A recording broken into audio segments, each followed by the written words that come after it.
সদায় এটা শীতল ভাৱ আনে সেই শীতল ভাৱটো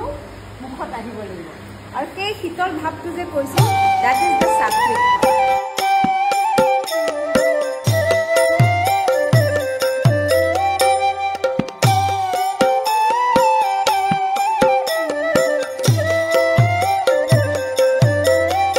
সদায় এটা প্ৰচেষ্টা চলাওঁ যে অধ্যাপকে যাতে আমাক এই অনন্ত সাগৰত তেওঁ যাতে আমাক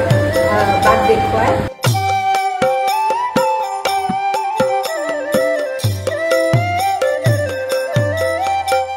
মই কৰিছিলোঁ আৰু যোৱা বছৰ মোৰ ফাৰ্ষ্ট টাইম আছিলে ইয়াতে কৰ্মবৃক্ষত আৰু অন্বেষাসমূহকো তেতিয়াই লগ পাইছিলোঁ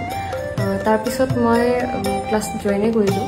আৰু এইটো মোৰ ছেকেণ্ড ইয়েৰ তো বহুতখিনি শিকি আছোঁ বিশেষকৈ ৱৰ্কশ্বপটোত বিশেষকৈ আমি অভিনয় পাৰ্টটো বেছি ক্লিয়াৰকৈ মানে শিকাই ফাৰ্ষ্টৰ কেইদিন যোনটো কৰি কিনে বহুত ভাল লাগে মোৰ সৌভাগ্য যে আজি অধ্যাপক ঘনকান্ত বৰবায়ন ছাৰ আৰু হৰিছৰ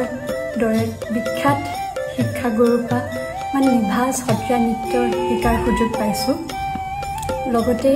মেমে ইমান ধুনীয়াকৈ নিজৰ মনৰ পৰা কেনেকৈ অভিনয়টো প্ৰকাশ কৰিব পাৰোঁ সেইটো শিকাইছে খুবেই ভাল লাগিছে আশা কৰোঁ যাতে আগলৈও মেমৰ পৰা এই অনুষ্ঠানটি জড়িত হৈ থাকিব পাৰোঁ